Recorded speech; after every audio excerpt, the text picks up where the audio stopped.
ଢେଙ୍କାନାଳର ଆରାଧ୍ୟ ପ୍ରଭୁ ବଳରାମ ଜୀଉଙ୍କ ପାରମ୍ପରିକ ରଥଯାତ୍ରା ରାଜା କାମାକ୍ଷା ପ୍ରସାଦ ସିଂହଦେଓ ଉପସ୍ଥିତିରେ ଯୁବରାଜ ଅମରଜ୍ୟୋତି କଲେ ଛେରା ପହଁରା। ସାନ ରଥକୁ ଟାଣିଲେ କେବଳ ମହିଳା, ଅଧାରେ ଅଟକିଛି ଉଭୟ ରଥ। ଆସନ୍ତାକାଲି ହେବ ସମ୍ପନ୍ନ।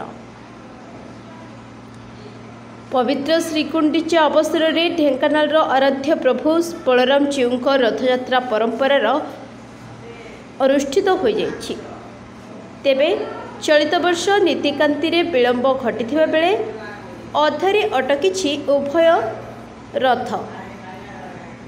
आसंताकाली पुणी रथ टणा जाई रथयात्रा को संपन्न कराजिबो।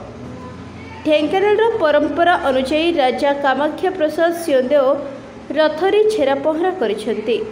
तेबे ढेंकानाल रे प्रभु बलराम जीउ पाषाण विग्रह जोगु रथ को जाई नथांती। फलरे रथयात्रा पाई दुईटी रथरु बड़ रथरे बलराम को मंदिर परिसर जगन्नाथ को पहंडी करी रथ को निया जायछि।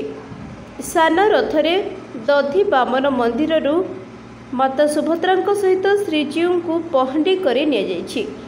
रथयात्रार नीतिकांति अनुजाई प्रातः समय जीउଙ୍କ स्नान मार्जना सारी परे सकाळ धूप और नीतिकांति करा जायथिला।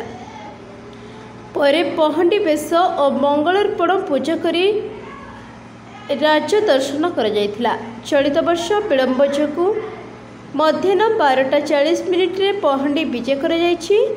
सेवायत मानक सहित ढेंकानालर राज परिवार पक्षरु राजा केपी सिंहदेओ, तांको पत्नी सावित्री देवी, पुत्र तथा युवराज अमरज्योति सिंहदेओ प्रमुख श्रीजीउ पहंडी विजय सामिल रही जीउ मानकु रथारूढ़ कराइथिले। अपराह्न 3:30 समय राजा कामाख्या प्रसाद सिंहदेओ उपस्थिति रे युवराज अमरज्योति सिंहदेओ रथरे छेरा पहरा करथिले। परे प्रभुंक अंग लगी पहकड़ी बंधन पर रथ टणा अपराह्न 3:40 समय आरंभ कर जायथिला। एही अवसर में रथ आगरे विभिन्न सांस्कृतिक अनुष्ठान पक्षरु भजन कीर्तन सांग को नाच गीतर आसर मध्य श्रद्धालु माने रथ को टाणी टाणी नेथिले।